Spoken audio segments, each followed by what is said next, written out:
evening, everybody. Kevin J. Johnston here. Welcome to the new Thursday night edition of the Real Estate and Money Show. We're going to be talking about death, fear, and taxes. This is episode number 36 on how it is that you can save your money, make money, hide your money, move your money, but more importantly, how to keep your money where it belongs, and that's in your pocket.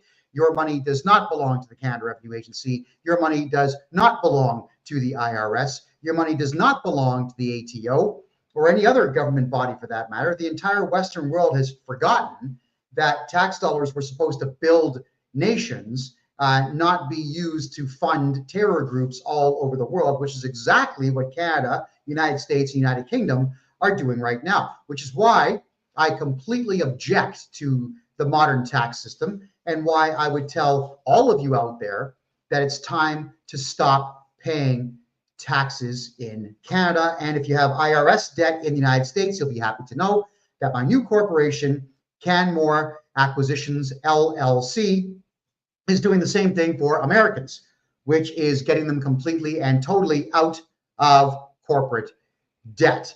So with tonight's theme being death, fear, and taxes, again, for those who don't know who I am, my name is Kevin J. Johnston. I have been a public figure in Canada for 8 years now. I actually had to leave Canada in November of last year because the politics were just too insane. I've got a big mouth. I like to tell people the truth about how government money, banks, and finance work. So what happens when you do those things? Well, the government doesn't like you very much and they take your stuff. Quite frankly, I got tired of my stuff being taken. So here I am in the amazing country of Panama. And in Panama here, I'll say this, that literally the streets are paved with gold. It's the old American dream. Well, now it's here in Panama, but I'm going to cover more about earning money outside of Canada shortly. I'm going to clear up quite a few of the legends, the myths, the beliefs, the fears out there to do with the Canada Revenue Agency and the IRS. Now, before we get cracking here, full disclosure, I am not a lawyer. I am not a paralegal. I have 2 lawyers in Canada. I have 2 paralegals in Canada, and I deal with a number of chartered professional accountants across the country of Canada, all of whom agree with me that the Canada Revenue Agency is evil. But I am not licensed by any law society in Canada. I am also not a chartered professional accountant. All right. I chose not to have any licenses of any kind. Why? Well, because you're always subject to rules and rules and rules. And then when you break the rules, there's rules to appeal the rules, but not if you're of a select type of individual, like a good-looking white male, for example. So there's rules to stop you from appealing the rules in the first place. It's ridiculous. So why would I want to subject myself to any of that? I have decided it's a much better move for me to simply take my expertise and help people get their strategies built and then push them towards the law office or the CPA office to get their taxes done there. Now, as for the IRS, I think that we can all agree, America, the IRS are insane. 2 words, insane. They have well overstepped their boundaries, and the IRS now is under investigation by the securities commissions and the FBI because there's over 1,000 of their staff members have been caught not paying tax, hiding tax, getting into tax shelters, stealing tax dollars. Holy smoke. So even the tax people are stealing from the tax office, and the tax office is busting tax people. It's a little bit out of control. Considering how little value we get for our tax dollars, I suggest we stop paying. So I will be telling you in advance which country I'm talking about when I bring up the subject matter tonight. So let's talk about Canada now, because I have no experience helping anybody in the United States close up an estate. But here in Canada, I've closed up many estates. Let's cover a little bit about estates. So you know that mom's on her last legs, dad's on his last legs, whatever it might be. Mom and dad have a house and a car and some gold, some jewelry, maybe a couple of stocks and bonds here and there, bank accounts, and so on. Now, what happens when the brothers and the sisters can't get along? Right? Someone makes a phone call to the CRA, the Canada Revenue Agency, and someone else makes a phone call to a lawyer, and the lawyers go, hey, check this out. Brothers and sisters that can't get along. Let's put all this into probate.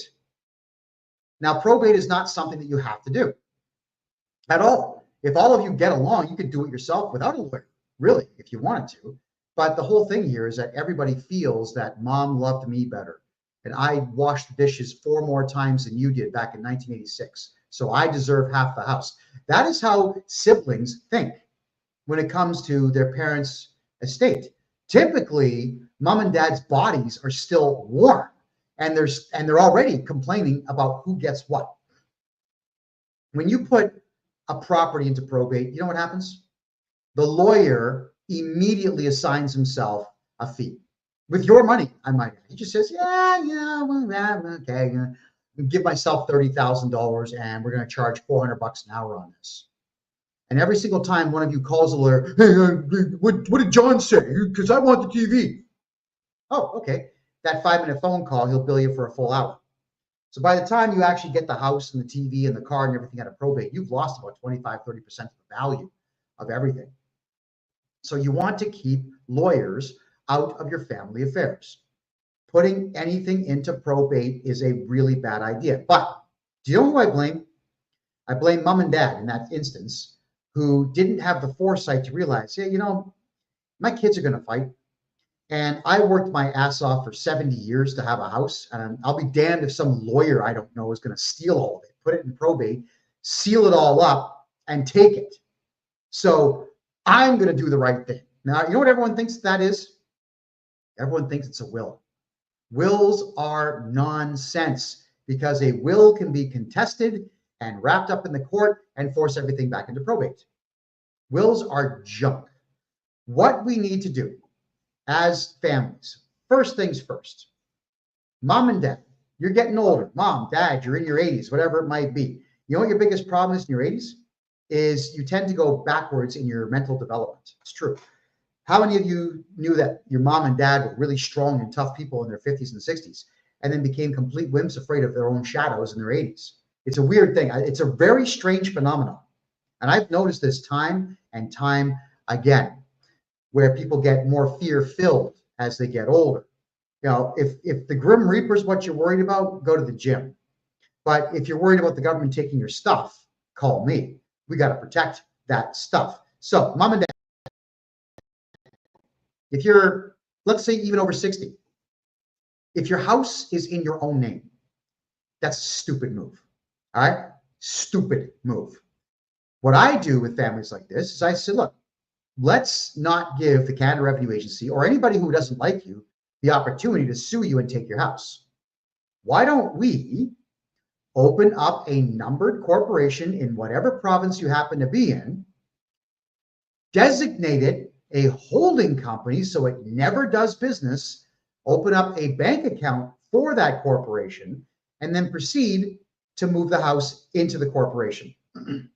Now, in the corporate bylaws, never mind the will, wills are junk, but in the corporate bylaws, all you got to do is go down to a notary public after you write your bylaws and just make this gesture and swear in that the corporate bylaws are accurate and you're of sound mind and body and blah, blah, blah. And here's the type of thing that we're going to write in your corporate bylaws for you. We're going to state that mom and dad, John and Jane Jones, have moved their house into a numbered corporation, and they have assigned themselves, let's say, 1,000 shares. John, he gets 51. Jane gets 42. So what do you got left over? What, 7, 8, 9?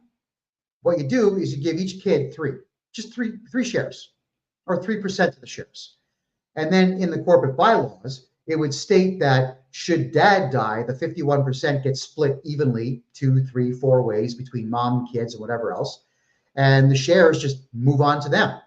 The house is going to remain exactly where it is and that's under the ownership of the corporation. So guess what, guys? There's no probate, and there's no Canada Revenue Agency sticking its nose in your business saying, oh, what's that? Dad's dead? Give me some money. Give me some money. That's what they do.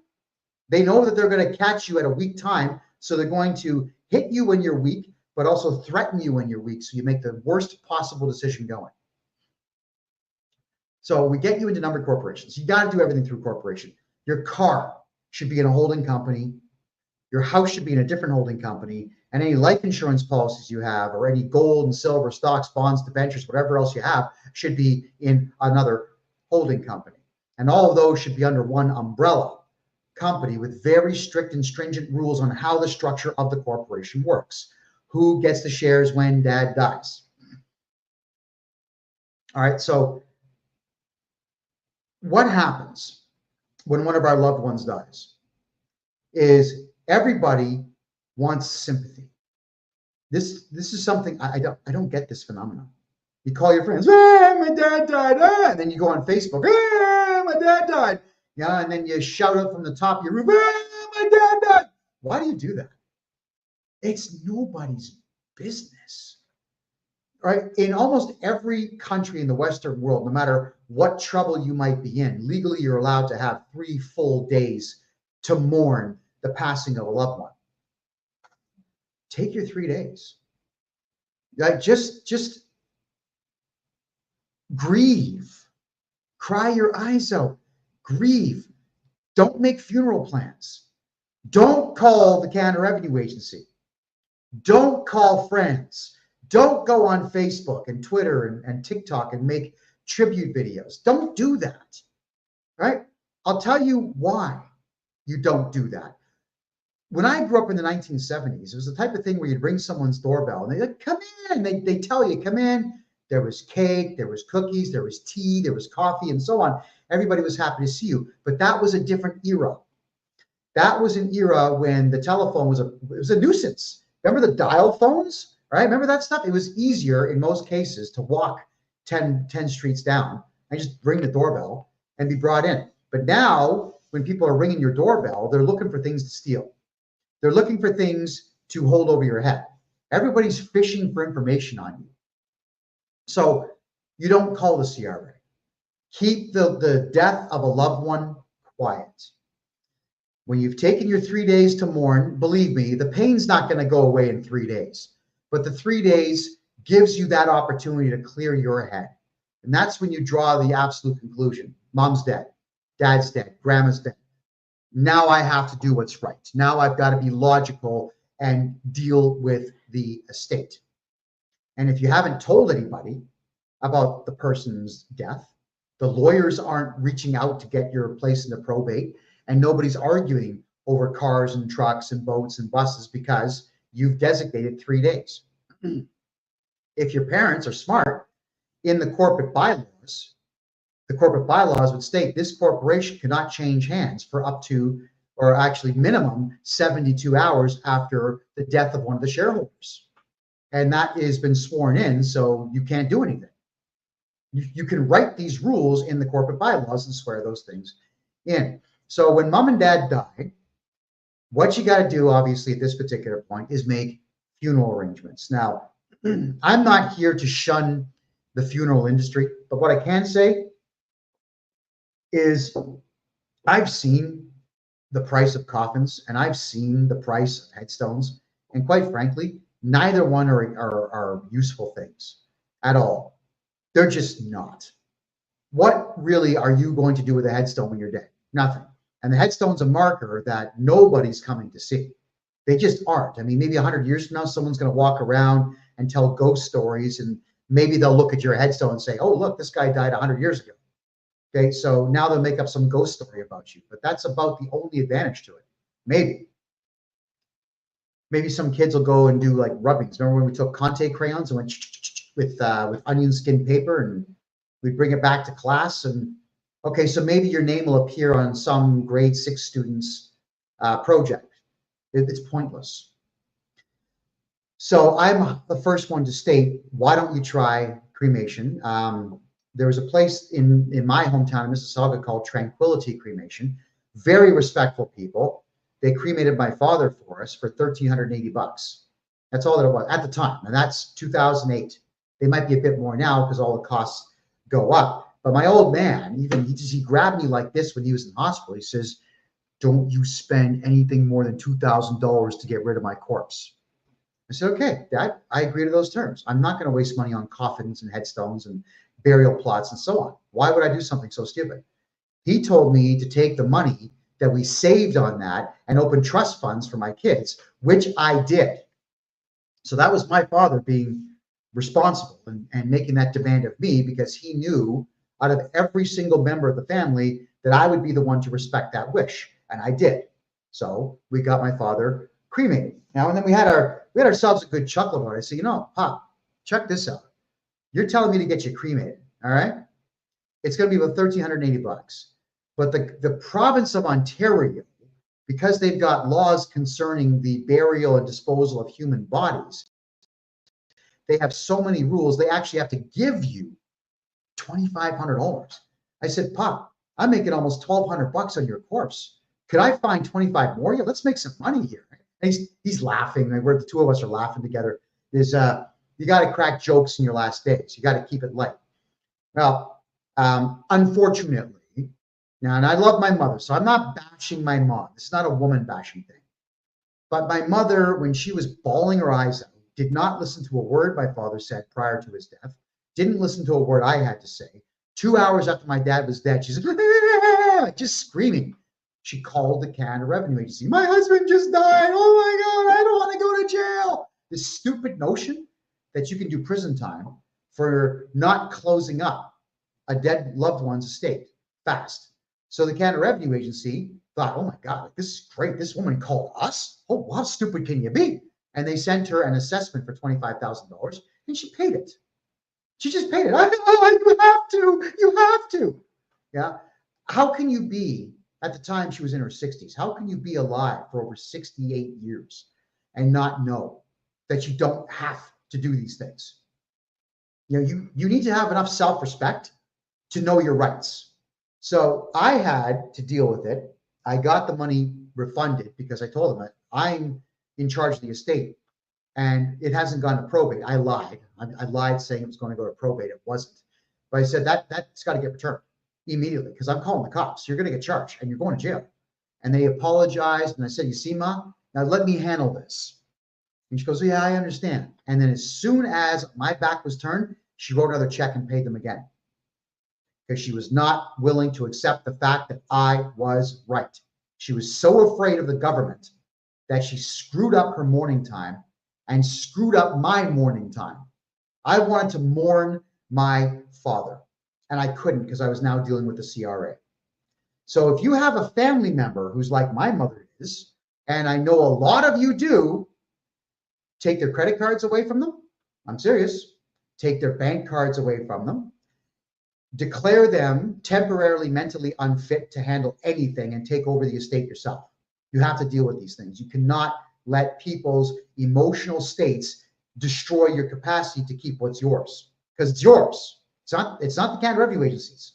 It's not the IRS's. It's yours.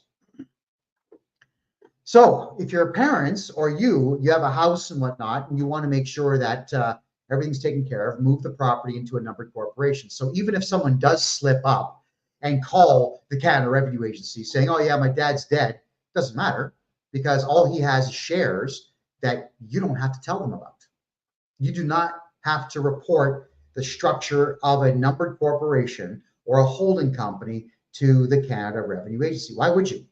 The Canada Revenue Agency are not smart people. They are not a police force. They do not have the ability to arrest you. They do not have detectives that work for them. They don't know jack. They know nothing about you. The only time that they ever hit you up with fees and penalties is when you tell them how much money you made. Yeah, it's you. You're at fault. If you've done a tax return, especially incorrectly, it's entirely your fault that they know what you have. So, death. You're going to die. All of us are. Protect your assets in advance by moving investments like collector cars, condominiums, cottages, houses, condos, whatever you have, into holding companies. This is what I set up for people. On a daily basis now, we are setting up corporations and holding companies for people. I give them the instructions so they can save a bundle of dough without going through lawyers to get everything moved into that corporation to protect it. And then I personally write their corporate bylaws for them. And then I send them over to a notary public, swear the document in, and now it's just like you swore it in court. And it's only 25 to 35 bucks. Notaries on the high end, I think the highest I've ever seen is 50 bucks. And on the low end is between 15 and 25. Anything in between 15 and 40 is fair to get a document notarized. So get it notarized. I want to say that if any of you out there know that members of your family are ill, you need to start making the judgment call in advance as to who's actually going to be a hindrance to the closing process of the estate.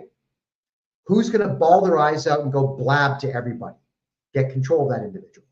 Who's going to be the one that screws up the finances and believes that they have to do things?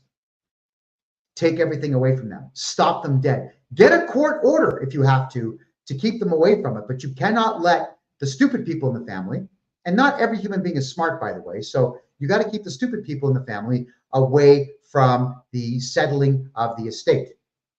So if you have the house in a numbered corporation, great. If the house is not in a numbered corporation, you're better off going to a third-party arbitrator who's not a lawyer than you are going to a lawyer, because you don't want to pay lawyers' fees to close up your dead loved one's estate or to transfer homes into your name. You just don't. Also, let's say both your parents die at the same time. Do not move the house into your name. You've got 30 days, so take your time. You got 30 days to just state to the properties branch of the province, hey, mom and dad are dead. We're going to move the house into a numbered corporation. Give me 30 days. They'll say, okay, call me. We get your numbered corporation opened up and we move the house into that corporation. And if you do it my way, you don't pay tax when you do that. And there's a trick to it. I can't discuss it here because you know who is going to contact me. So, but if you have any issues with it, you contact me privately and we can get that done for you. Now, mom and dad died. Let's assume there's no fear of any particular government institution. And the only one that people really are afraid of is the Canada Revenue Agency. First things first, mourn, relax. You gotta bring it down. Next, you do have to see the will. So if you are aware of who the lawyer was or the paralegal or the law firm was that put the will together, you have to go and see them and you have to serve that law firm a legal letter. Type it up yourself, get it notarized. 25 bucks. Serve the law firm saying that we need a copy of the will, but you are not to put the property into probate. We do not retain you. We do not wish to work with you. Release everything immediately. Now, that's what you do. And then you get a copy of the will and you can start to do this stuff yourself.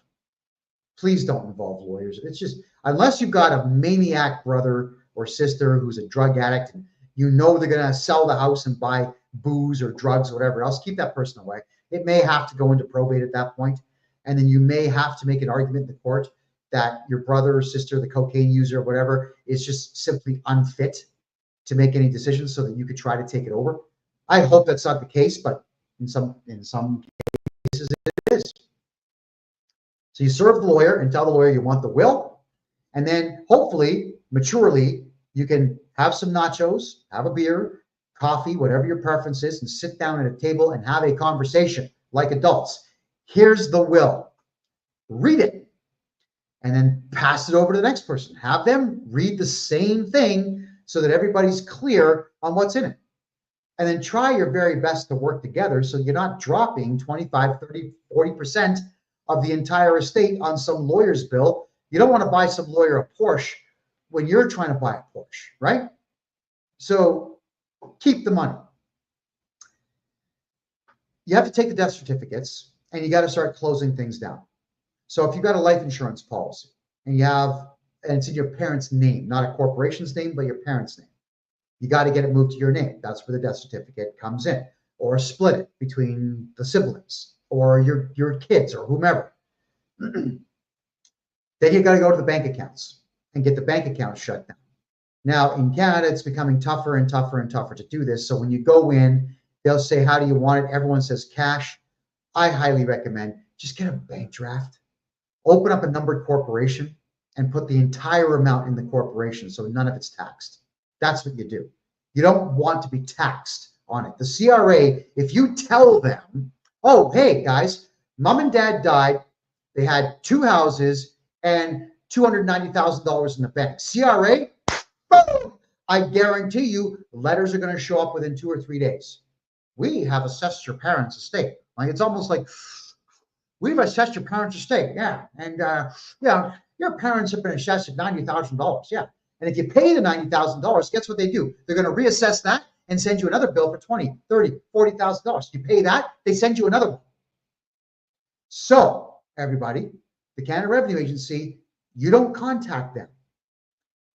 Your dead parents or your dead loved one, whoever it might be, if you're collecting all of their money, their life insurance policies, their assets, their safety deposit box, their house, their car, their condo, the collector vehicles, the plane, the helicopter, the boat, the trailer, the grass, the jewelry, the Rolex, the toupee, whatever they happen to have, you get it all first. You move it all away from the ownership of the estate, of the parents' names or the loved ones' names. And then say nothing to anyone about it. And then you might say, but the CRA, I've got to do taxes and close my parents' estate. Says who? Says who? Have you read the Income Tax Act? Have you read the Excise Tax Act? Have you read the CRA Act? Have you read the GST Act? Says who? Who says that you have to do taxes for a dead person? Now, it wasn't me. I'm telling you that you might want to do them, but not because you have to, but just because one day when you do them, they don't bother you anymore. Do you know how long you should wait before you contact the CRA to let them know that your parents are dead or your loved one is dead? Would you like to really know the answer? I bet you would. 3 years. You wait 3 years. Then you file your parents' final tax return. And you put their name, their social insurance number, 0, sign it, send it in. With a letter, very simple letter. Mom and dad are dead. Here's a death certificate. Don't ever call us again. Send it in. Now you have protected everything that your loved ones, your parents, grandma, whomever, have worked their entire lives for. You contact the Canada Revenue Agency last, not first. There is absolutely no law that the Canada Revenue Agency has at its disposal to force you to do a dead man's or dead woman's taxes in any short period of time. Not one. Trust me, I've been studying this for 40 years. Close your estate, get the money, get the house, get the car, get everything, divide it up evenly as per the wishes of your folks. Wait 3 years, do the final tax return, and then it's all over. I'm floored. I'm disappointed in most cases where grown men and adult women cry their eyes out because the Canada Revenue Agency says we owe money, or we can't do that because the Canada Revenue Agency might find out, and they're going to look at our bank records. Yay! Why do you think this way? At what point did you ever read for yourself that the Canada Revenue Agency has access to your bank account records? At what point did any of you ever read that the Canada Revenue Agency has investigated you specifically for anything? At what point did any of you read that the Canada Revenue Agency has a detective force? Well, you haven't. First off, not very many people out there read the law. They don't read the tax acts. I don't know. I'm always fascinated by law and just how poorly written so many of them are that allow we the people to win if we choose to fight using their own laws. I'm not even looking for loopholes. I'm just abiding by the law. So what I'm trying to say here, even though I'm being a little facetious, is none of you have read that the Canada Revenue Agency can force you to do anything, because it's not written down anywhere that the Canada Revenue Agency can force you to do anything. They can't.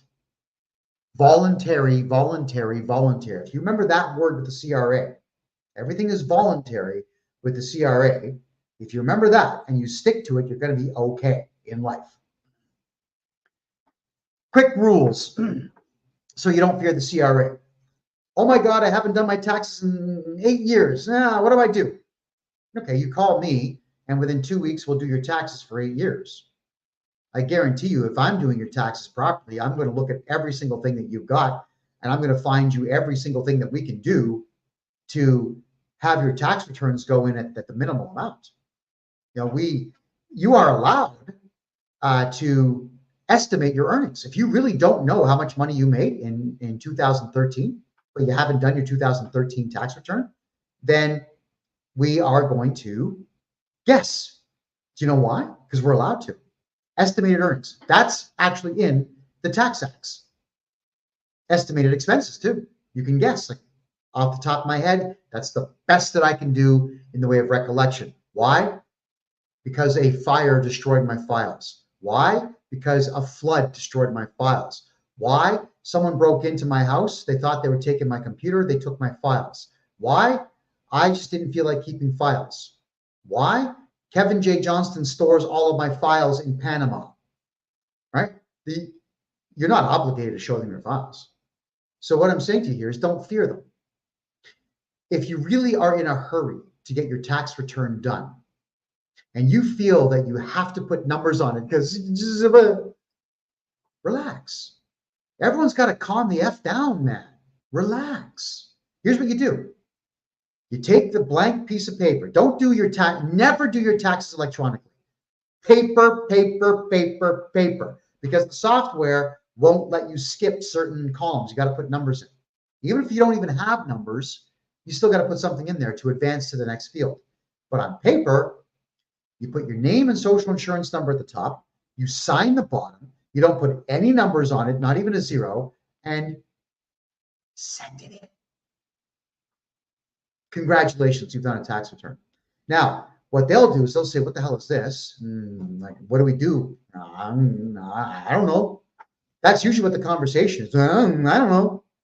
So with them, I don't knowing, they go to the AI software they have and they say, what do we do?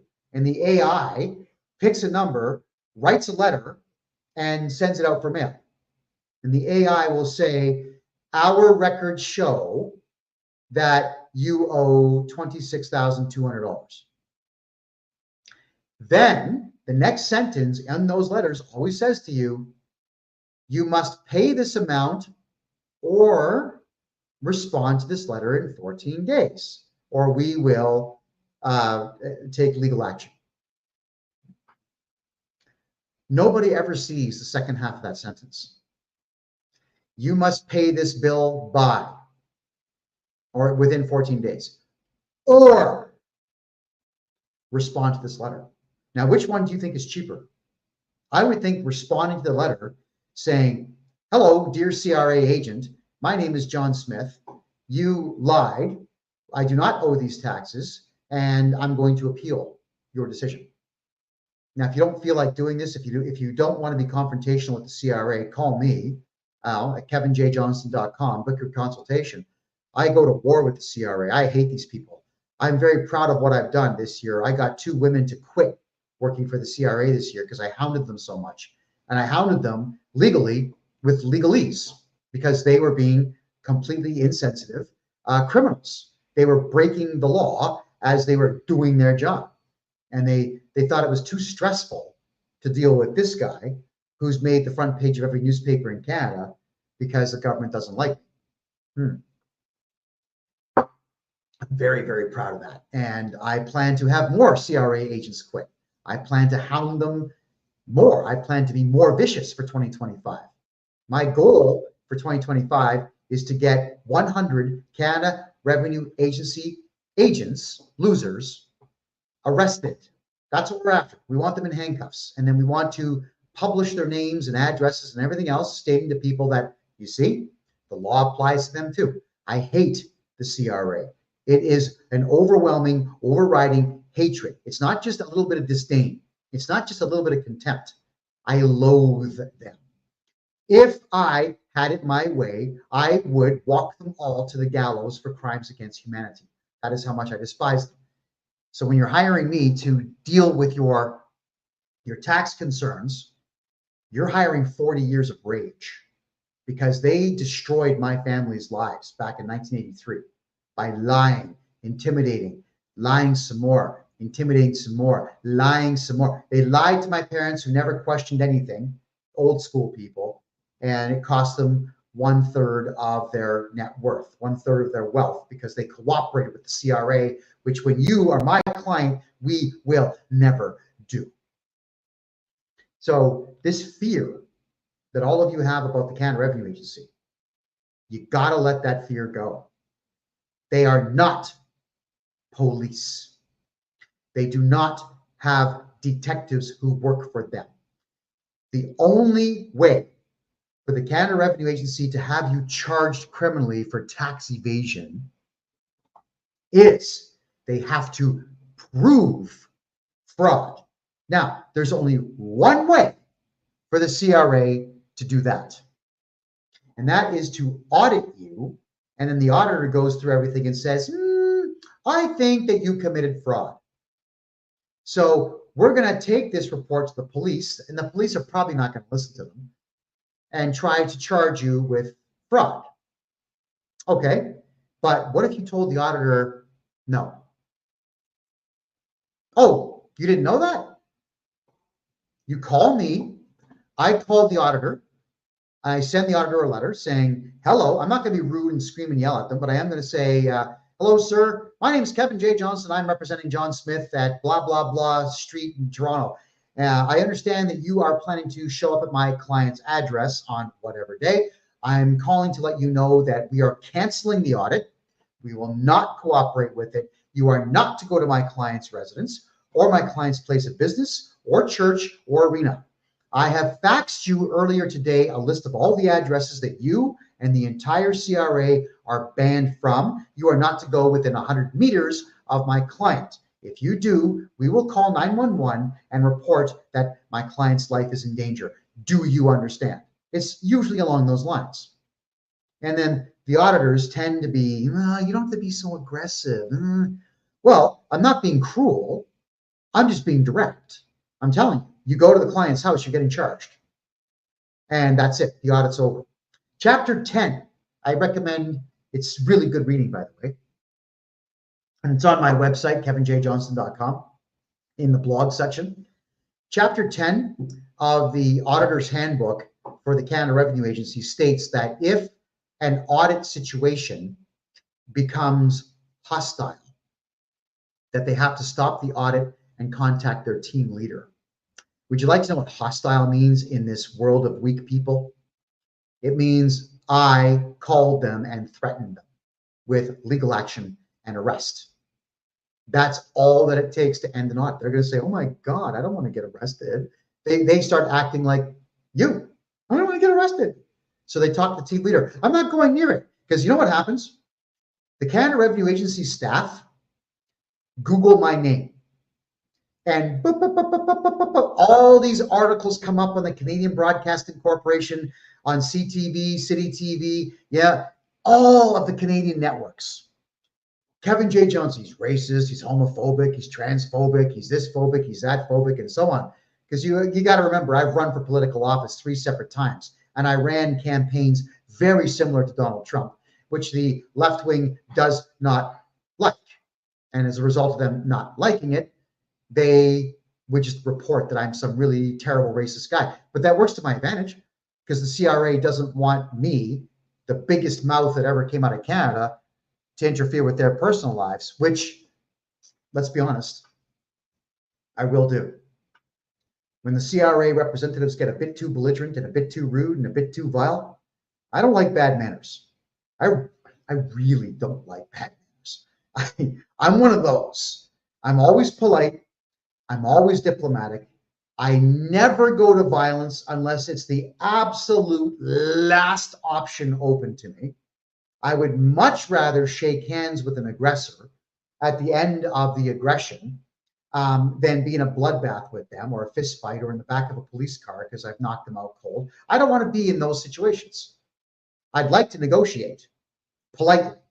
But when they do get super rude and super gross and super vile with their behavior, I make a phone call to a very super private investigator and say, hey, this chomo here is behaving like an ass. Could you please find everything out about them? And I get really interesting reports. Two Canada Revenue Agency agents so far are only in Canada on temporary residencies. They're not even permanent residents. That's how desperate the CRA is to have bad people working for them. So I will. I am the only guy in Canada that wants to go to war with the CRA. I love the fact that the CRA hates my guts. I kind of like the fact that the entire government hates my guts. It really is great. And I'm glad the left wing hates my guts because they can't wait to tell the world about it. And just think about all the free advertising that Canadian left wing nuts have given me. It's wonderful. It never ends. The next 3 weeks are booked up for me because of left wingers complaining about how horrible I am. It's marketing. Donald Trump, he suckers everyone out there. He suckers you into criticizing him. It's all free advertising for him, and he knows it. Okay, Louis Munns 508 is asking me here, is there something to do that I can do similar to this in the United States against the IRS? Now, you gotta understand, my friend, I am a Canadian citizen living in Panama right now. I've been studying Canadian law for about 8 years, but Canadian tax law for 40 years. And even though I did live in the United States from 1996 to 2000, working amazing jobs with amazing companies, I was in my 20s when that took place, and I had no reason to study tax law in the United States at all, because the company I worked for, they got me the green card and they took care of all my taxes. But if you have an American corporation, I can buy it from you if it has IRS or state tax debt. That is what I do. That my biggest moneymaker is me buying corporations from Canadians and Americans that have tax debt. And the way that would work, my friend, let's say, for example, your American corporation has $100,000 of tax debt between the IRS and the state and the county and the region and the city and everything else. You would sell your corporation to me.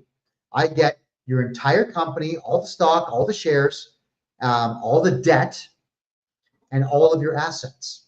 And then what you do is you buy your assets back from me for 10% of the value of your debt.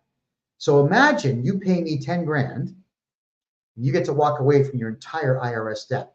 And it's the same thing in Canada. You can walk away from the CRA debt.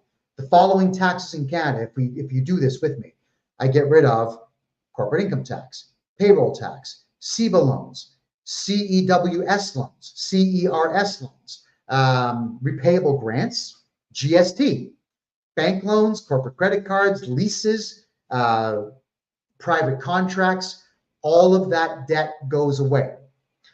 I haven't studied American bankruptcy law, so I'm not the right guy to ask on that. But I know Canadian bankruptcy law incredibly well.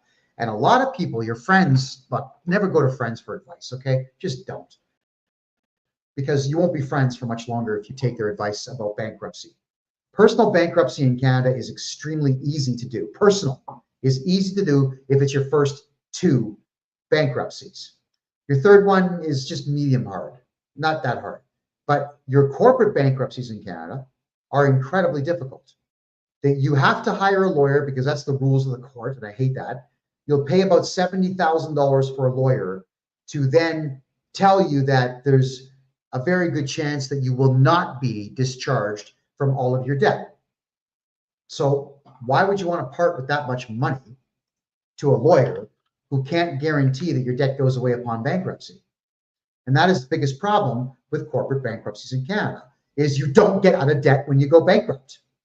But if you sell me the entire corporation, you get to walk away from your debt in as much time as it takes to do the deal. And that, our fastest one is 6 days. That's all it took, was 6 days. In the United States, my fastest one, 3 days, because America is a lot easier to buy and sell products and corporations. All right. So what we do, or what I do, is I want you to understand that debt, your tax debt, can be a commodity that you benefit from. When I buy debt, I'm looking for other corporations to sell it to. A lot of companies out there are making too much money, and we should all have that problem. So what I will do is I'll contact those companies saying, guys, I just bought $1.6 million of debt. It's a corporation based in, I don't know, Whitehorse. Would you like it? And of course they'll jump on it. Well, what I'll do in some cases, I might buy $1 million of debt. And then I send letters into the Canada Revenue Agency as some name that's not my own.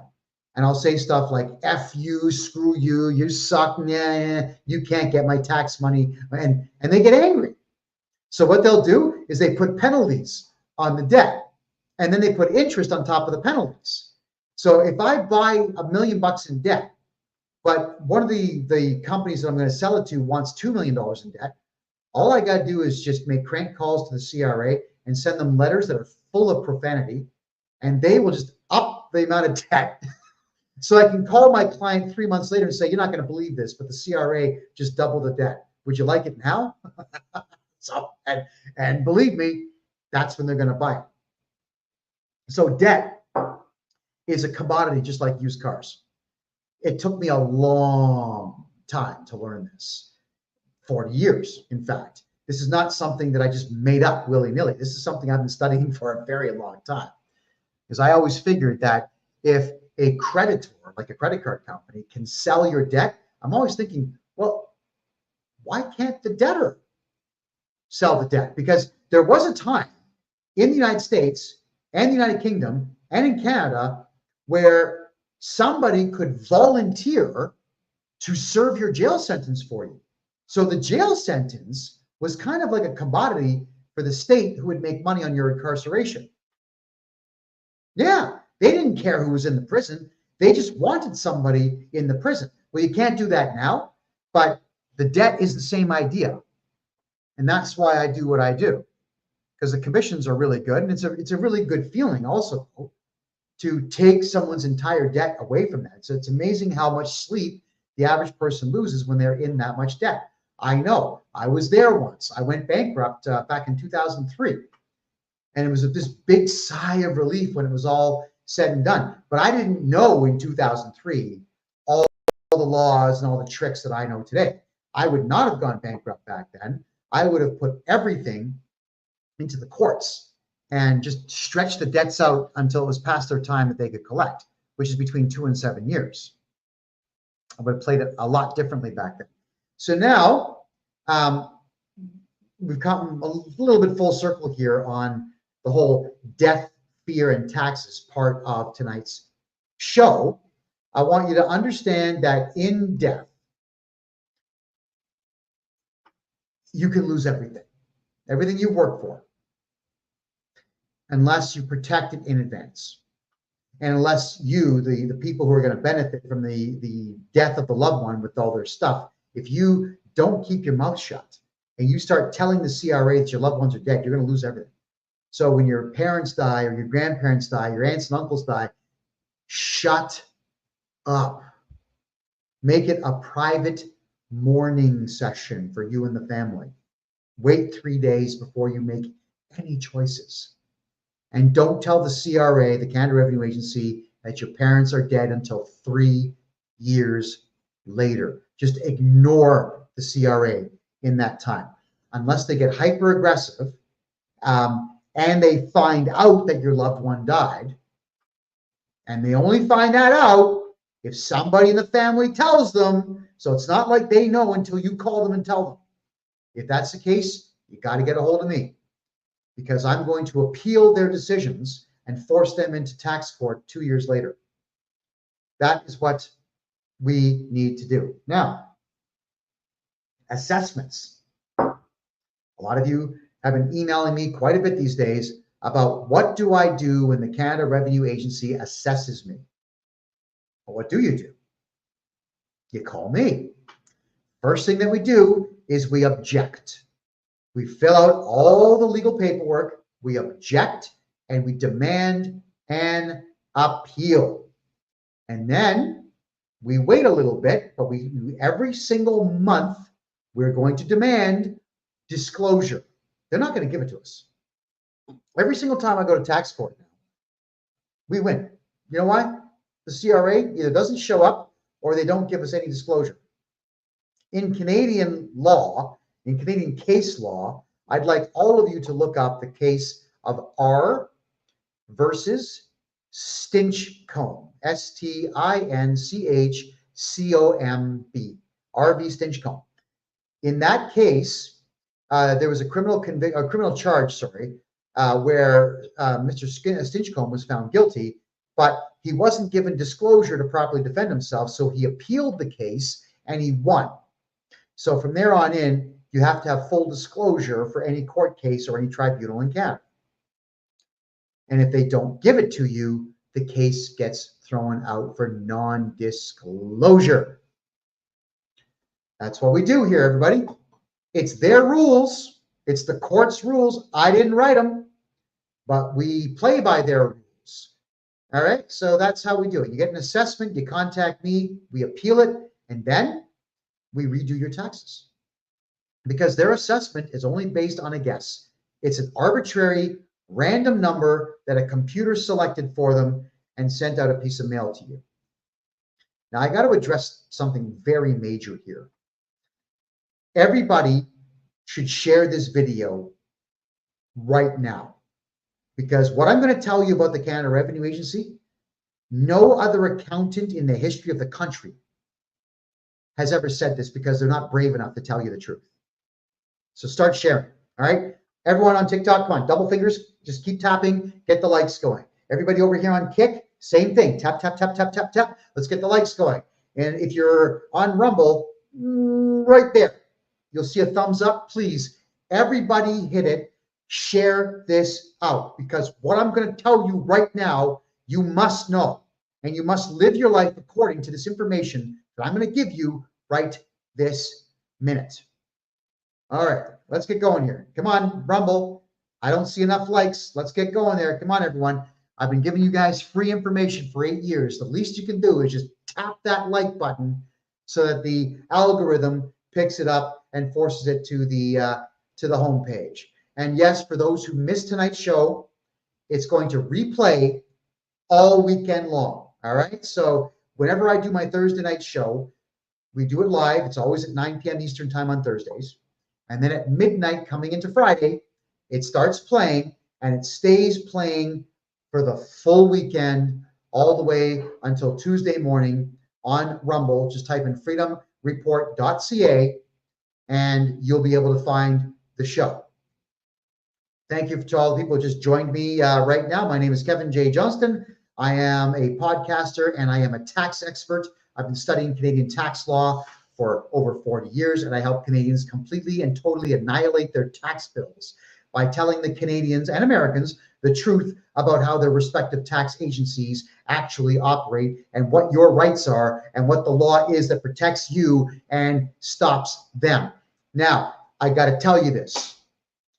We're almost at 8,000 likes on TikTok. Can we just keep that going, folks? Can we just keep tapping that, please? Let's get it ramped right up.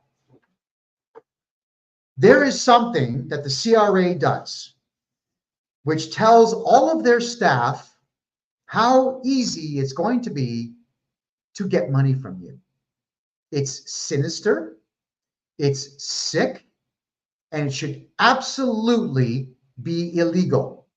But for some reason, it's not illegal. In Canada, with the Canada Revenue Agency on their computer screens, you have a 3-digit number attached to your name.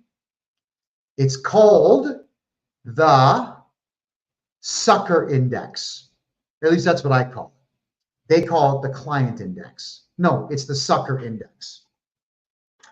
If the Canada Revenue Agency sends you a letter and you phone them, I am so sorry about this tax bill. Oh my God. Oh, boom. Your sucker index goes up. The number gets higher. If they send you a letter saying that we have assessed that you owe us $6,000 and you pay $6,000, your sucker index goes way up. You know what's going to happen after you pay that $6,000? They're going to giggle and so on. And the AI software that the Canada Revenue Agency has is then going to turn right around and send you another assessment. Maybe something small, like maybe $500, $600, $700. And if you call, oh my God, I'm so sorry, I thought I paid you. Boom, your sucker index goes up again. And if you pay that second assessment in the same year, woo, it goes up again. It's from 000 to 999. Every time you respond to the Canada Revenue Agency with an apology or tears or fear, your number goes up. Every time you pay them, your number goes up. If you pay them in advance, some people do this. They pay the CRA in advance. Congratulations. You're going to pay them forever. If your sucker index with the Canada Revenue Agency is over 900, they are going to assess you 3 to 5 times a year. I've read the documentation. I can tell you it's true. 3 to 5 times a year. And then they'll go ahead and they'll threaten you, and you'll probably cave in, and you'll pay them money 3 to 5 times a year because you're afraid. It's worth being afraid. It drives me crazy. All of you who do this are probably working under the idea that the Canada Revenue Agency can put you in jail for something, and they can't. You might all think the Canada Revenue Agency is coming to your house to take your car and take your house. They can't. You know why? They don't go to court. They don't make money if they go to court, so they don't do it. It's cheaper. It's cheaper for them to just threaten you. And because they threaten Canadians, the Canada Revenue Agency is making between $280 and $400 billion a year off of just personal taxes in Canada. Never mind corporate taxes, never mind goods and services taxes, never mind tariffs, never mind airport tax or road tax or liquor tax or cigarette tax, never mind all that. Imagine $280 billion, that's a low number for the Canada Revenue Agency. In a population of only 40 million, with 11 million people right now unemployed, how in the hell are they getting that much money? It's because you're voluntarily handing it to them. So you got to keep your sucker index low, man. You do. My sucker index is 000. When they see my name, they think, gosh, it's a Kevin J. Johnston guy. It's that racist guy on CBC. It's that racist guy or that homophobic guy on the radio. Oh man, I'm not calling him. Well, they know what they're going to get. They're going to get me keeping them on the phone, recording the conversation as long as I can keep them on the phone, asking them every single solitary question I can to make them look like the idiots that they are. So they don't call me for any personal reasons, and I haven't paid income tax in 24 years, and I won't. So you are completely and totally in charge of how much money that they are going to ask from you. Stop talking to them. Stop replying to their letters. Just hire me. It's $150 for an hour consultation. I'll write your first letter to them free of charge, and I'll talk tax strategy with you. Take away your fear. You've got to take your fear away. I want everyone's sucker index to be at 0. Here's the good news also. I'll share this with you. If you hire me at 0 additional cost, what we do is we provide you with the appropriate form to fill out to have me be your representative against the CRA. So as soon as I get set onto your file, your sucker index does that. It drops. Why?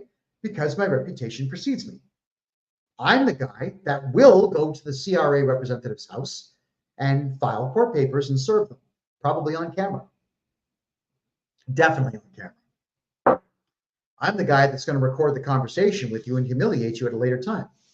I'm the guy that's just going to do everything he possibly can to not just make you angry, make you cry.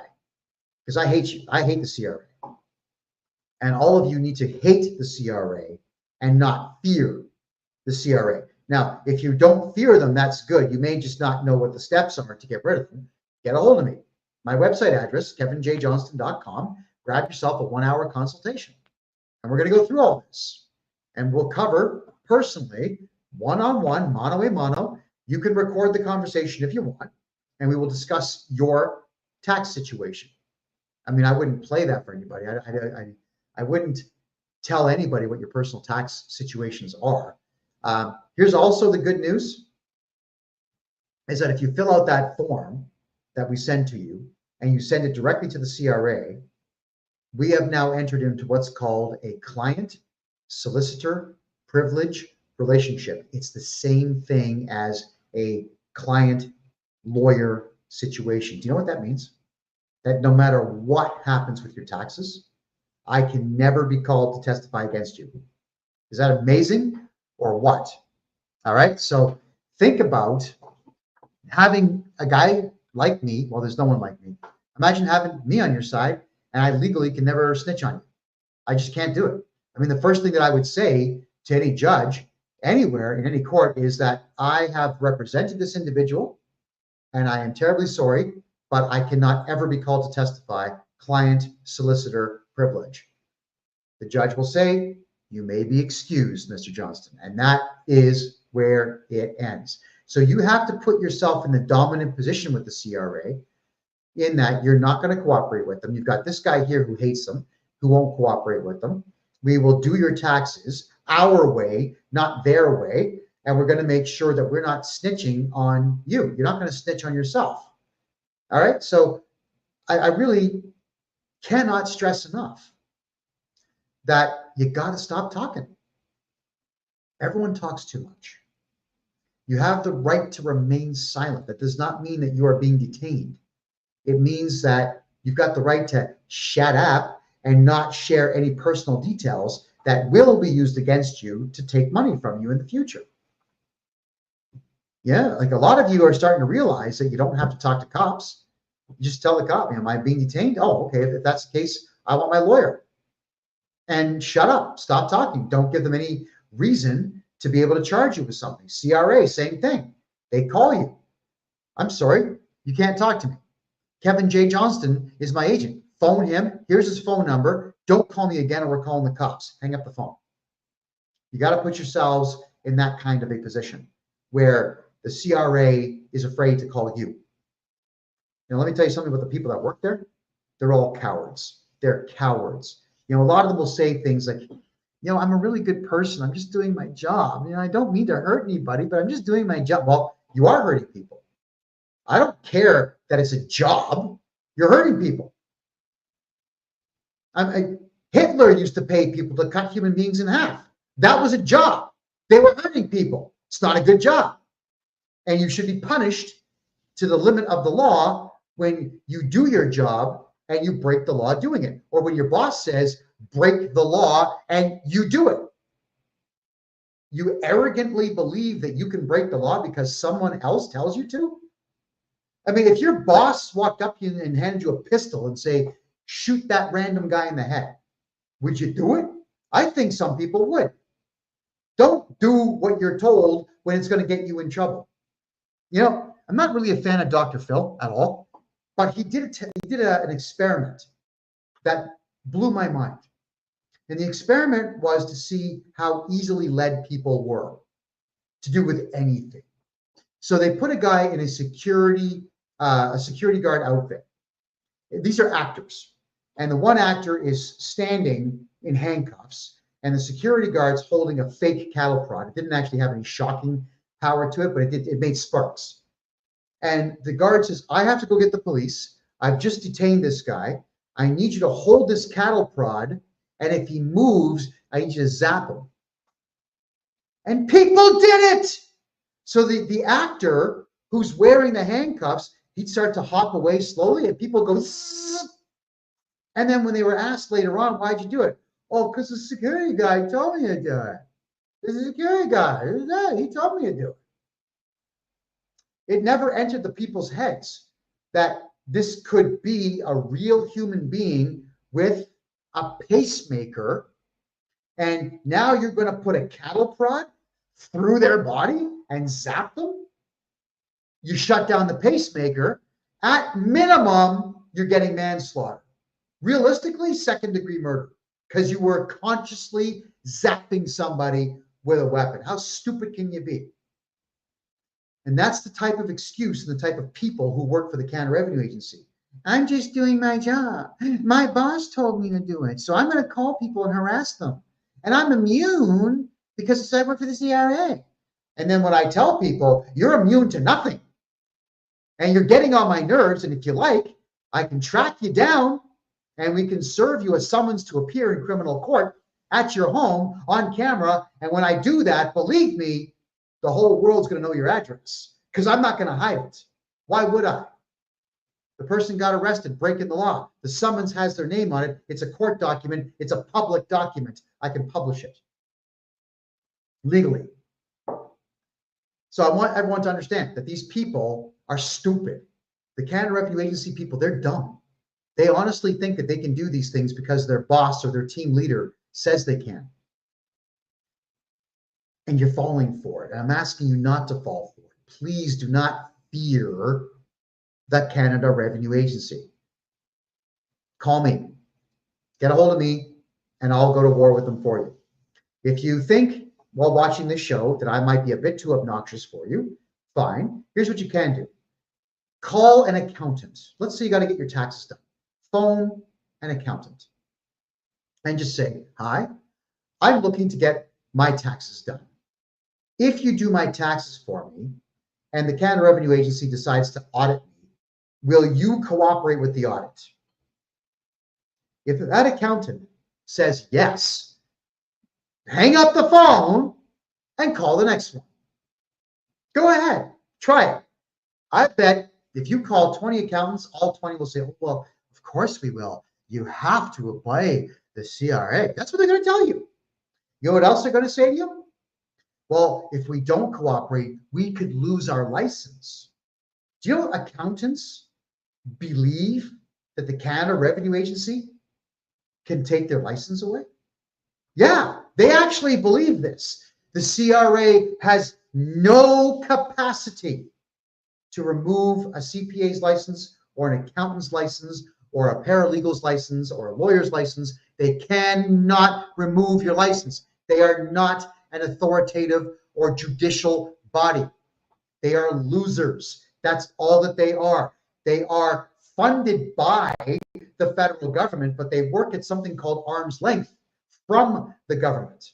And that way, the federal government gets plausible deniability when CRA staff break the law.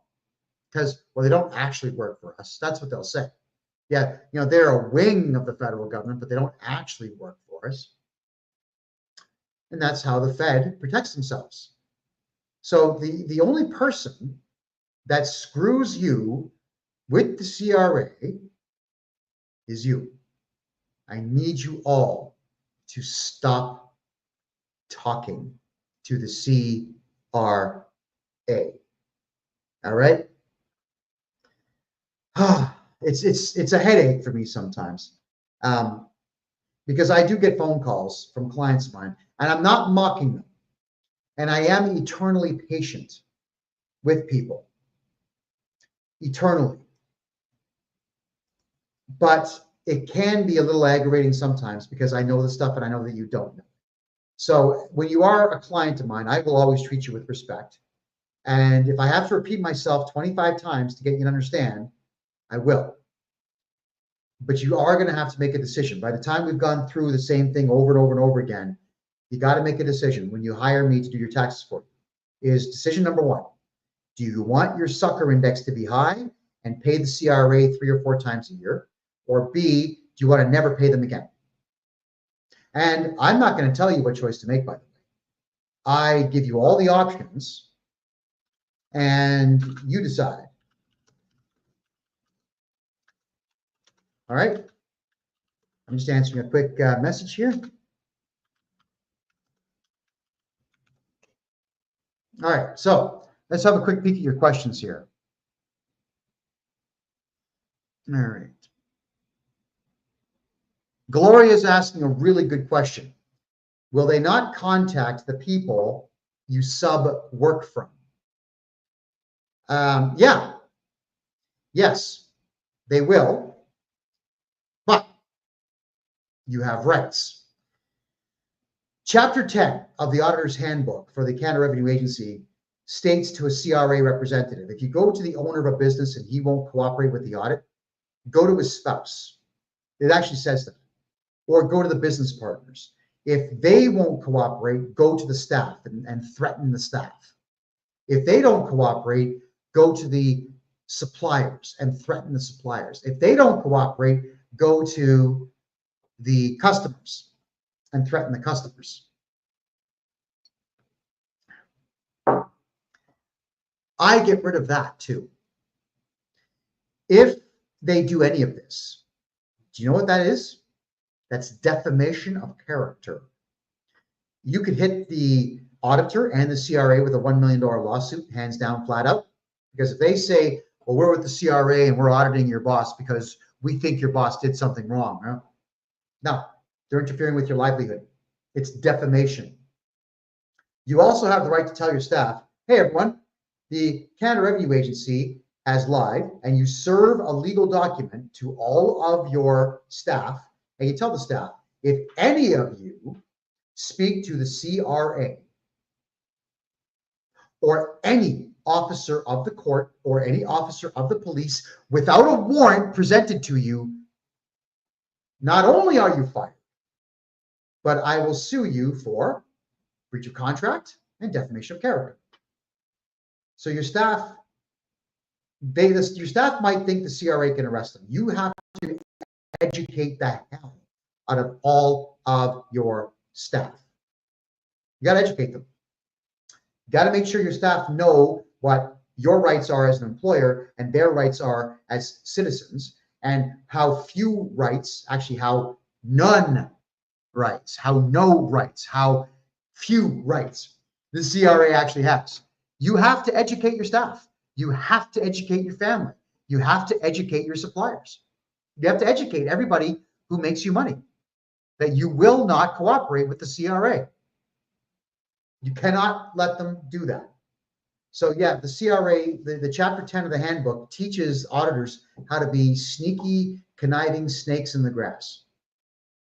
But when you issue the defamation notice and the no trespassing notice, and you also warn them that you now feel threatened, they have to back down. And then you hire me.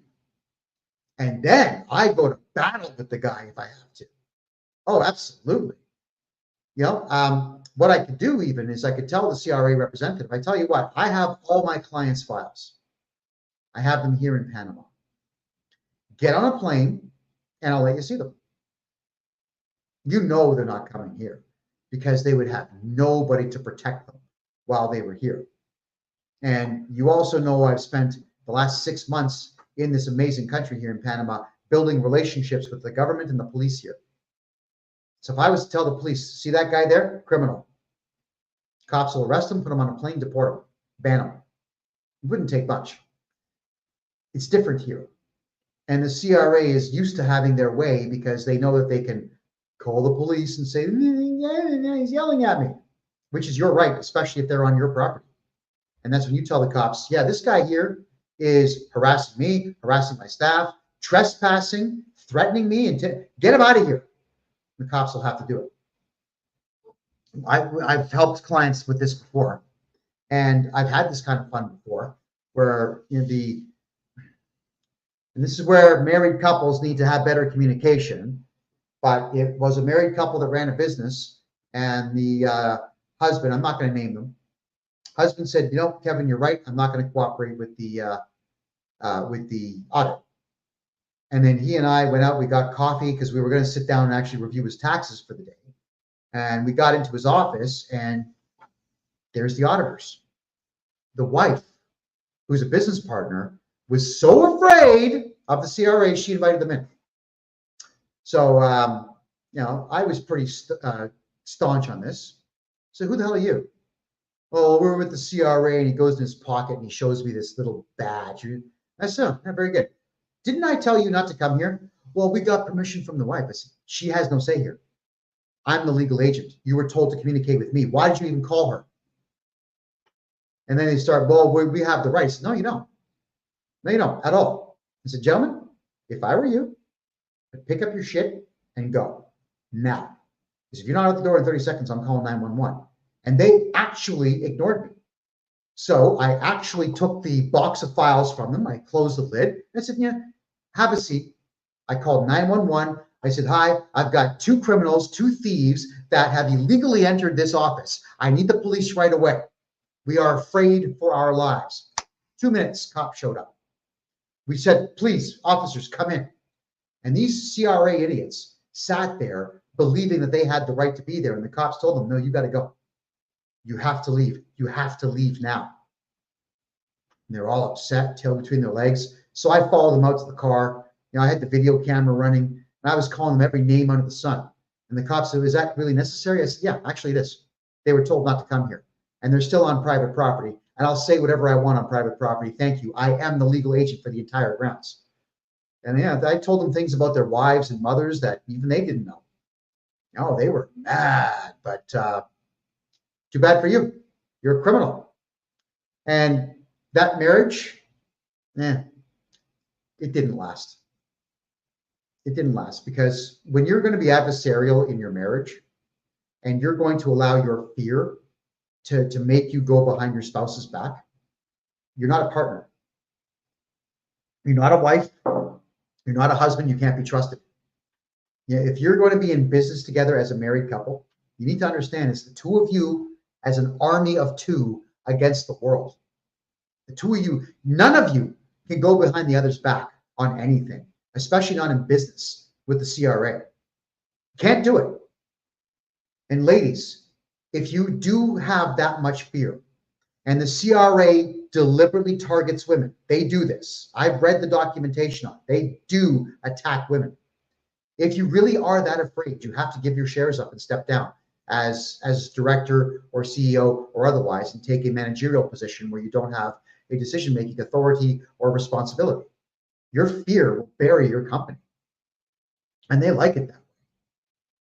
So now that you know you can just get rid of an auditor, you can call them every name in the book. You can put your middle finger like right in front of them. You can't touch them, but with an inch away, you certainly can, and scream at them and yell at them.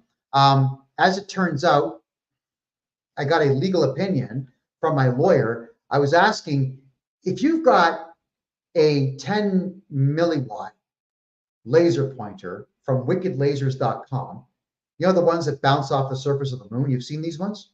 And you're accidentally shining it in the eyes of a CRA representative who's trespassing inside your office.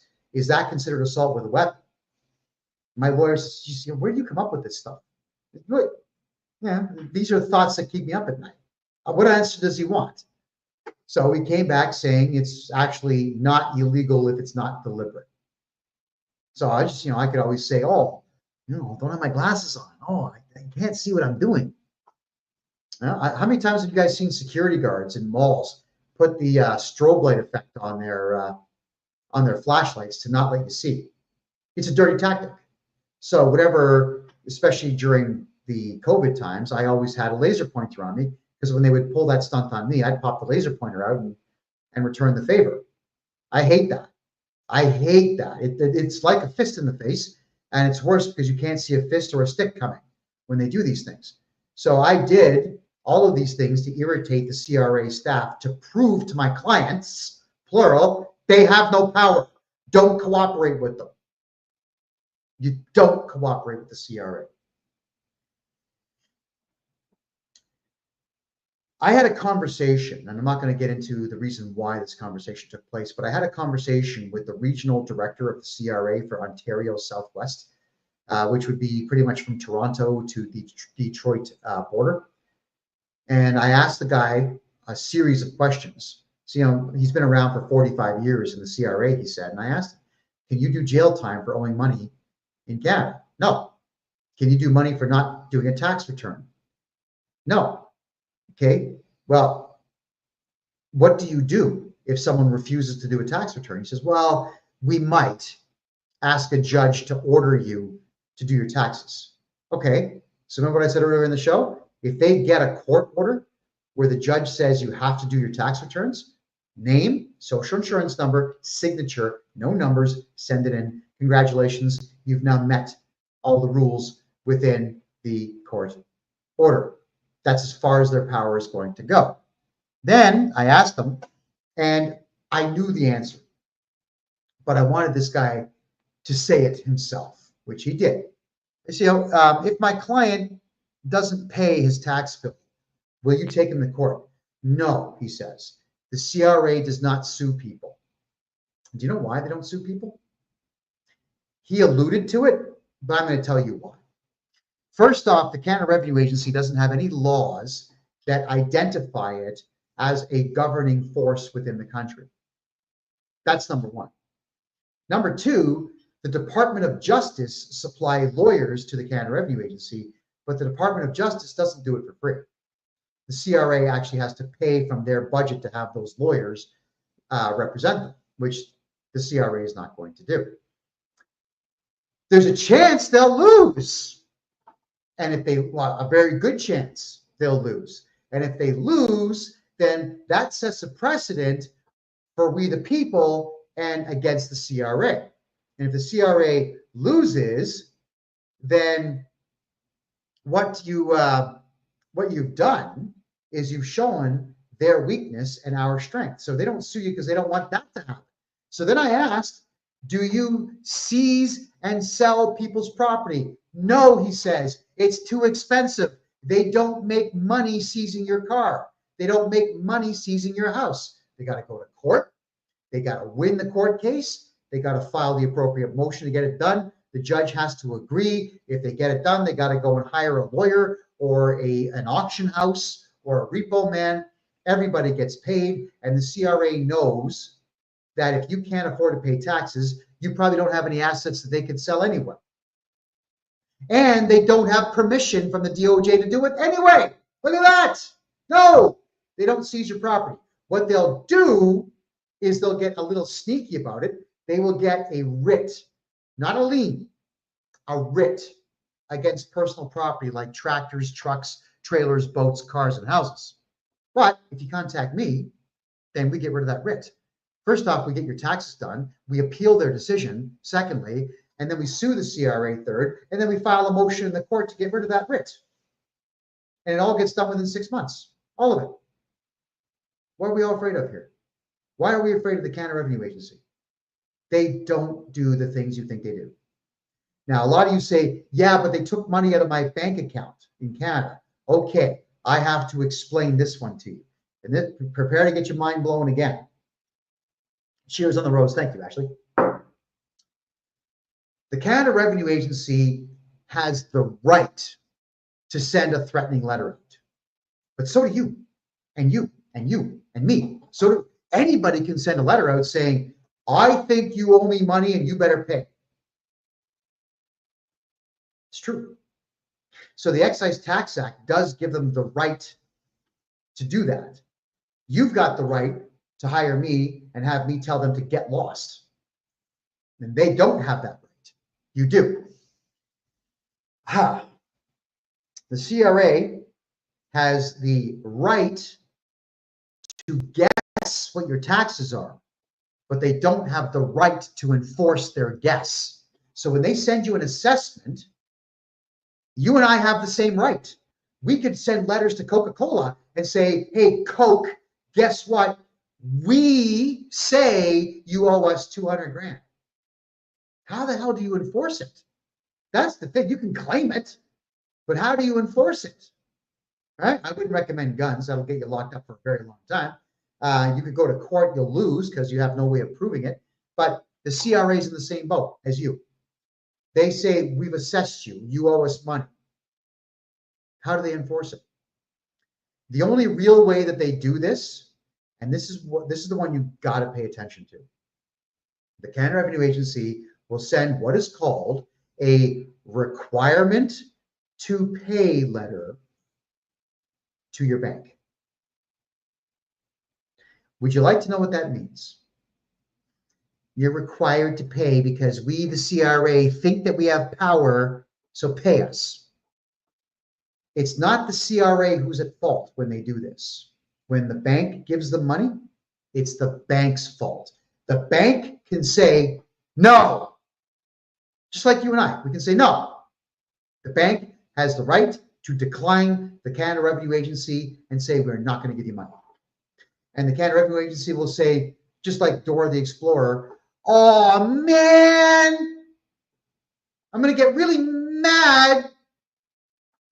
And they're going to do nothing because the Department of Justice is not going to give them a lawyer to go and sue the bank to get what, 10 grand? It's not going to happen. So when the banks give the Canada Revenue Agency money, it's not the CRA who took it.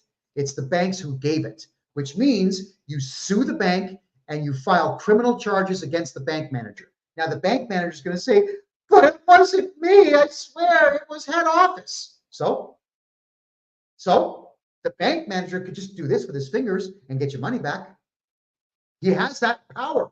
He won't do it because he'll say, I don't want to lose my job. Okay, charge him criminally. Sue him and the bank. Cheers, you'll win. So always look at the wording of any legal documentation that you receive from any government body. They'll protect themselves with that type of wording. You are required to pay. Required means request in Black's Law Dictionary. It's a legal term. It means nothing. It means nothing. The banks just choose to cooperate. So do most employers. You are required to garnish this person's wages. If your employer had any balls and cared about their staff, which they usually don't, they would say, this is not a court order. You go get a court order or never contact me again, or we're going to charge you criminally for harassment, extortion, fraud. If your boss is a real man, your boss is going to call you in the office and say, hey, look what the CRA sent me. I'm not going to cooperate, just so you know. And your boss would say, I'm so cool that I've just hired this Kevin J. Johnston guy, me, to do your taxes for you so that this problem goes away. I hate Canadian employers. They don't do anything for their staff at all. They are cowards, the vast majority of them. You want to know why the Canadian economy sucks? It's not necessarily just because of Justin Trudeau and the Liberal policies, but it's because Canadian employers are greedy and cowardice all at the same time and do not do anything to protect their staff from the outside world. Whenever I ran companies in Canada, I always would send letters into the CRA, and they were vulgar and they were crass. Oh yeah, I would tell them flat out, I am not going to cooperate with this. Get a court order. You go talk to a judge wearing a gown when court's in session, and you get that order. Then they wouldn't. I'm telling you now, they won't. They're not going to go to the judge and get a court order to garnish your wages. So when the CRA tells your boss to garnish the wage, your boss is the one that screws you. The CRA just made the request. Your boss did not have to say yes. Your boss could have protected you, and they didn't. Who do you sue then? Sue your boss. Stealing your money without a court order? Holy crap. You'll probably win 100 grand. Easy. Absolutely you would. Right? Requirement to pay is not a legal command. It's not even lawful. It's illegal, really, because if they're going to make that kind of a claim, then what they're doing is they're claiming to be something that they are not. It's actually fraud. But it's the bank that commits the final fraud by turning the money over. I'm just going to look at your questions here. What is the CRA? Canada Revenue Agency. They're like the IRS, except, 1/5 as smart. Maybe. Okay. Is there a way to stop an employer from withholding tax? Go on contract. Level with your boss. Like, don't say, hey, boss, I want to go on contract because I don't want to pay taxes anymore. No. In Canada, when your employer deducts, let's say, $300 a week off of your taxes, he's got to pay that he chooses to pay that $300 to the CRA. But he also has to pay another $300 on top of that. He's got to match whatever he takes from you. He has to match that and send it into the CRA. Is that crazy or what? So you tell your boss, say, listen, boss, you're deducting $300 a week off of me, and you're also paying an additional $300 off of me. But if you put me on contract at $1 an hour more, and I just charge you GST or HST or harmonized tax, whichever one it is, you will save, and show them, $27,000. So fire me and then hire me on contract. But to go on contract, I highly recommend you have a numbered corporation with a GST number or an HST number or a PST HST number, and you get a bank account, and then the corporation bills for the time. Now, if you have a numbered corporation, don't declare personal income tax. That's stupid. Have your personal income tax at zero. Why would you bother paying personal income tax when your corporation can pay all your personal expenses for you? And it's legal to do because you're not going to cooperate with the CRA and tell them what you spend your money on. CRA reps, they ask all kinds of questions. Hey, did you use your corporate account to buy groceries? None of your effing business. Get out of my face. This conversation's over. Why? I'm floored at the fact that people don't raise their voice. I mean, you'll yell at your neighbor if they are too loud at 7:30 in the morning on Sunday. You'll scream and yell at them and throw hot water over the fence. But when the CRA comes calling, you become squirrels. No, man, attack the CRA the way you attack your bad neighbors. They will back down. They are as gutless as they come. Let me just check more questions here. Okay. Yeah, always get incorporated, guys. Always have a plan, and the plan is to have a numbered corporation or a limited liability corporation. Do everything through your corporation. Forget personal income. By the way, please don't ever register a sole proprietorship. I beg you, don't ever do that. Don't ever do business as your name, as you. Don't ever get a personal GST or HST number. Don't ever do that. Why? What does that mean? A sole proprietorship allows you to register a business name, but the business name is just you acting as Beaver Cat Sawmill Incorporated or Jackie John's Cake Shop, whatever. It allows you to do business as a company name, but as you. It's your social insurance number that all that money goes on to. And all that GST, they're going to come knocking as often as they want to try to get more money out of you. I have helped now over 150 Canadians shut down their sole proprietorships and get registered into corporations. And it's amazing how quickly their life gets better. Instantaneously, their life gets better because they're saving between 50 and 80% on their taxes right off the hop. Sole proprietorships are stupid. If you have one, get a hold of me. We're going to get rid of it and get your taxes done properly. If your accountant tells you to get a sole proprietorship, leave, quit, fire that accountant, get away from that guy. They're an idiot. They are there to harm you and help the CRA. Okay. So Big Lenny, what do I charge for taxes? You're going to love this, everybody. My fees are crazy low. Like I think sometimes I'm nuts charging the prices that I charge. I do a consultation. The initial consultation is $150. Most guys on TikTok and Kick and Rumble here are $350 for a half hour. I'm $150 for a full hour. We get a chance to talk. We get a chance to know your tax problem, and then we get a chance to build a strategy. Then, if we're doing your personal taxes, if it's not complicated, it's $250 per year.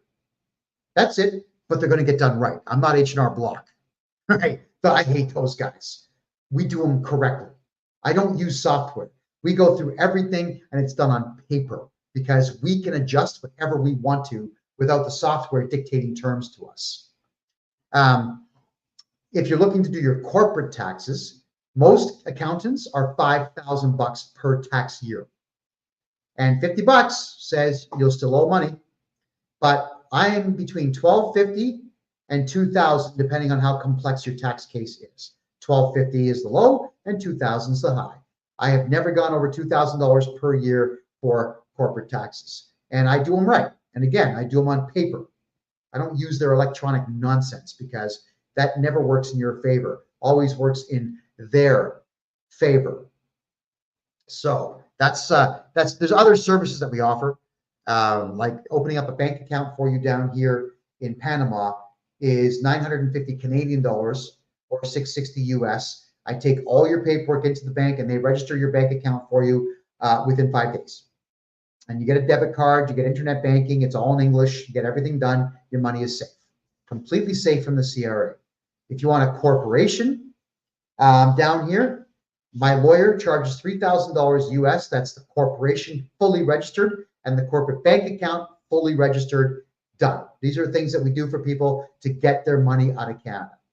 There's other stuff that we're going to be doing in the United States as well. More information on that coming soon. Just checking your questions here. So Steve, you're saying if it's a First Nations company, to get the benefits, it has to be a sole proprietor. Okay.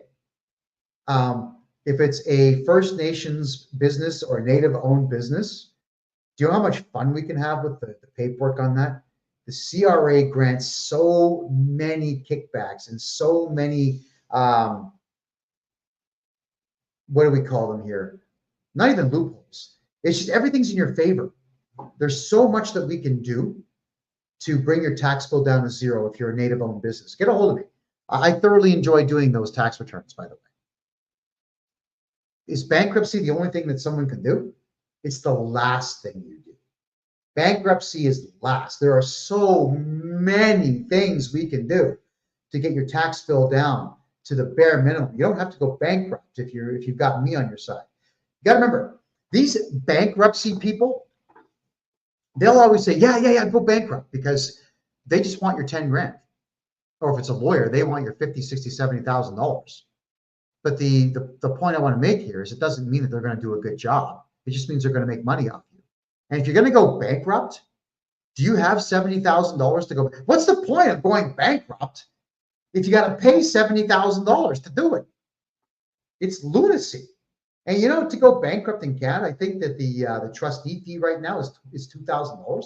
So if you have no money, you still have to find $2,000 to go bankrupt.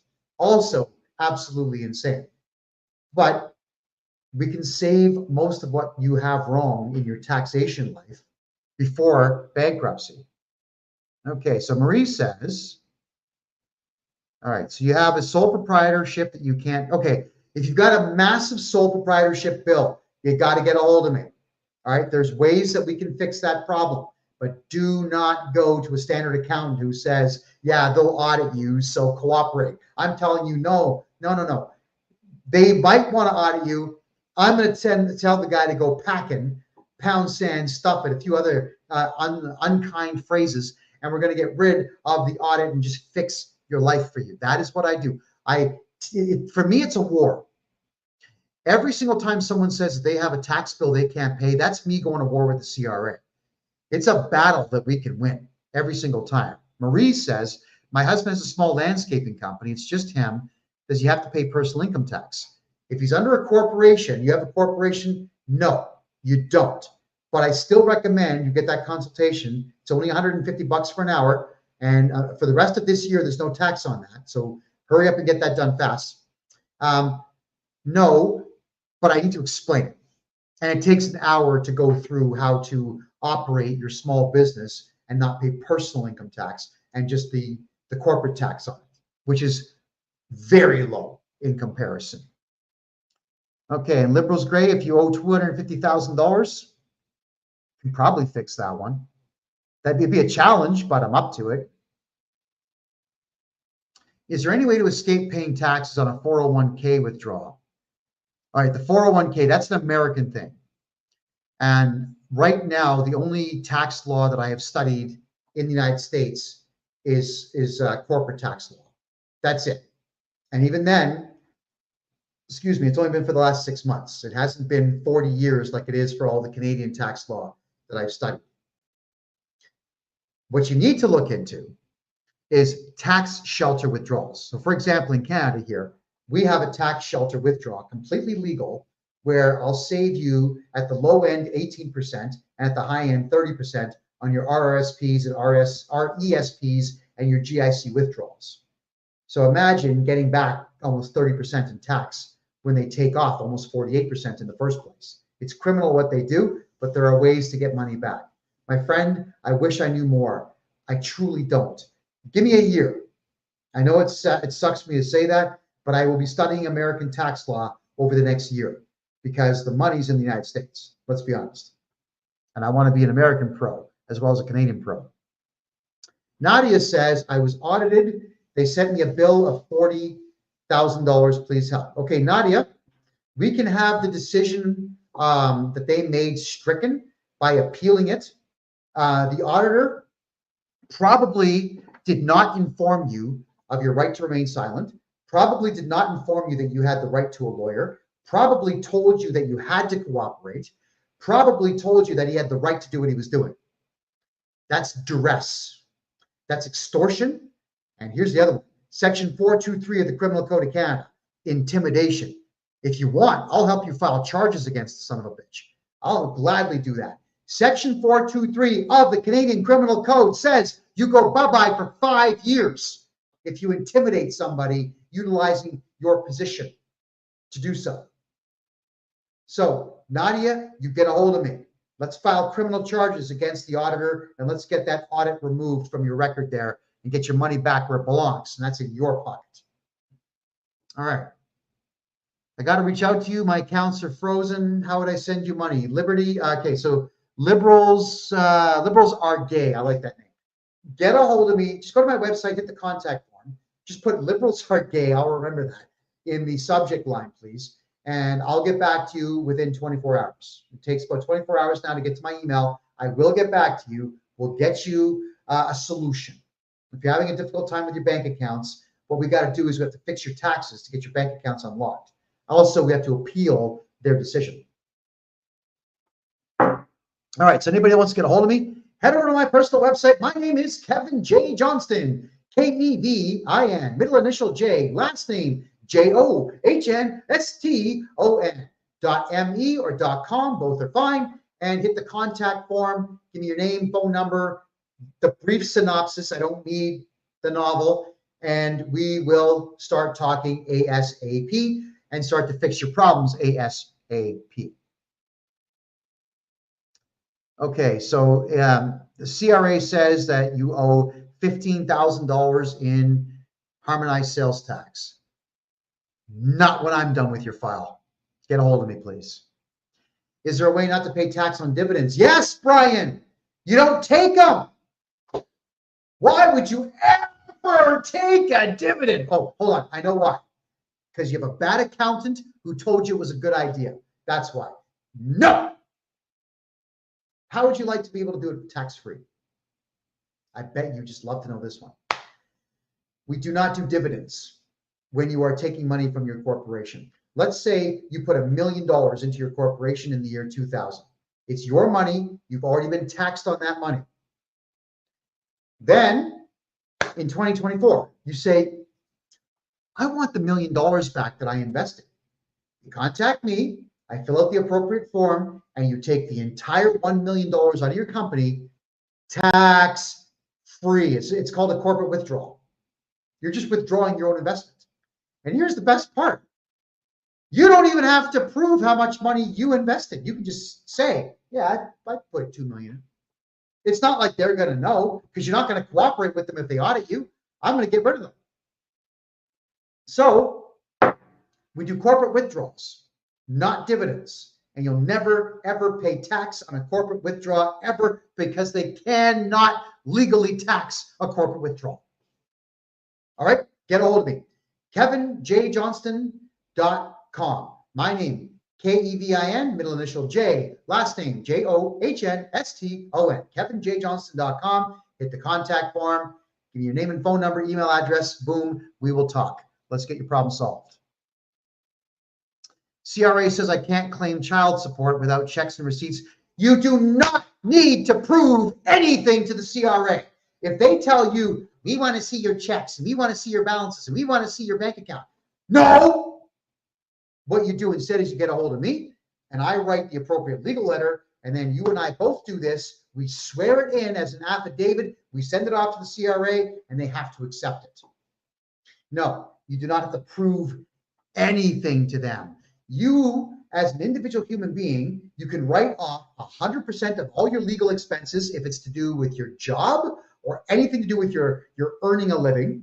You can write off 100% of marketing expenses. Even if you don't own a company, you are allowed to market yourself. Marketing would be simple things. Like, let's say you drop $10,000 on getting resumes printed and shipped out. You can write that whole thing off. Yeah, you didn't know that, did you? Well, now you do. So we write all that off. But I guarantee you, other accountants won't do it. They'll say, oh, no, I don't think you could do that. And yeah, I don't want to lose my license. They'll say that to you. I swear to God they will. So we can do that. And as for medical, you can write off 15% of everything. What we do collectively is we're going to look at your medical bills, and I'm going to keep copies, and that's it. The CRA doesn't get to see them. And if they say, well, we want to see them, I'll say, no problem, get a court order. Or come to Panama. Yeah, come to Panama and have a look at them. You don't have to prove anything. You know why that is, Chris, is it? You are not guilty until proven innocent. When the CRA says prove it, they don't have the right to ask you that, because now what they're doing is essentially accusing you of a crime. They're accusing you of being guilty, and they're demanding that you prove your innocence. It's the same idea as when cops say, hey, we had a complaint about you. Maybe you want to come outside and tell us your side of the story so that we know you're innocent. It's a trick. You are innocent. Coppers, here's my lawyer's phone number. Call him, get off my land. That's how you have to deal with things.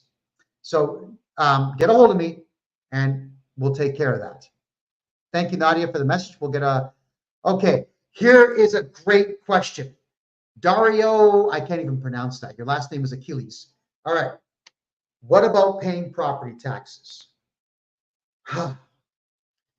You don't have to pay any tax in Canada at all except property tax.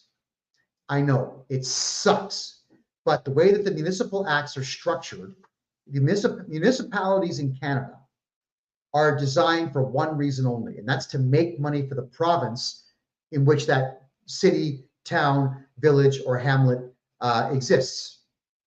So the biggest money maker for them is the property tax. Property tax is going to make them a lot of money. So even though you could argue that property tax is illegal, and some people have successfully, it's an incredibly difficult case to win in Canada. There's other countries where property tax is just outright banned. Jamaica is one of them. When you buy land in Jamaica, it's yours. You never pay tax on it, but you do have to pay the locals to bring water to you, so it's technically a tax. So, but income tax, don't have to pay. The GST returns, if you don't feel like it, you don't have to pay it. They can chase you for it, but you don't have to pay it. PST, you don't have to pay it. If you have a very dear friend who's got a native card, those lovely, lovely native cards, where you don't pay tax, then don't pay tax. The best part about the way society is structured right now is you and your buddy, if he's native with a native card and you're as white as me, and the two of you say, yeah, we're married, and he buys a car with no tax on it. It's amazing, isn't it? Take advantage of all these programs out there, by the way. But so don't pay any tax except property tax until further notice. I'm sure at some point in the next couple of years, I'll find out how to beat property tax. All right. All right, so Steve Nummo, dividends under 40 grand are tax-free. Not necessarily true, but you still don't want to call it a dividend. Whether it's $1 or $1 million, make it a corporate withdrawal. Just withdraw your initial investment from the corporation. Come to me, we'll put it down properly. I'll even fill out the appropriate forms to the CRA. It says it was corporate withdrawal. Never do dividends. Don't do anything that adds tax to your bill. It's pointless. It is absolutely pointless. If you bury a loved one on your property, you don't have to pay, apparently. I've never heard that. I guess I'll look at canlee.org, the database that has all the court cases in Canadian history, and see, but that sounds a little too good to be true. Because if so, I've got 6 urns of dead relatives that I could bury on the property and never pay tax, right? So I don't know. Okay. All right, I'm just going to check the Rumble room quickly here and see what the questions are, because we're down to our last 5 minutes. All right, just have a quick peek here.